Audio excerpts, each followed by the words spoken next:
দীর্ঘ ৩৭ বছর পর ইংলিশ চ্যানেল পাড়ি দেয়া বাংলাদেশের দুই সাঁতারু মাহফিজুর রহমান সাগর ও নাজমুল হক হিমেলকে অভ্যর্থনা জানিয়েছে লন্ডনে বাংলাদেশ হাইকমিশন।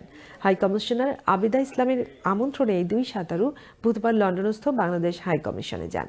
হাইকমিশনের কর্মকর্তা ও কর্মচারীদের উপস্থিতিতে এক সংক্ষিপ্ত অনুষ্ঠানে সাঁতারু মাহফিজুর রহমান সাগর বলেন, পানিতে প্রচণ্ড ঠান্ডায় তার শরীর অনেকটা জমে যাওয়ার উপক্রম হয়েছিল।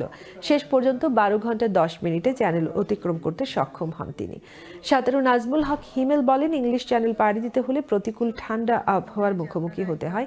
এজন্য তিনি বহু বছর ধরে নিজেকে তৈরি করেছেন। অনুষ্ঠানে হাই কমিশনার আবিদা ইসলাম বলেন, দীর্ঘ প্রায় ৪ দশক পরে বাংলাদেশের দুই সাঁতারু ইংলিশ চ্যানেল পাড়ি দেবার যে কৃতিত্ব অর্জন করেছেন তাতে বাংলাদেশ হাইকমিশন গর্বিত।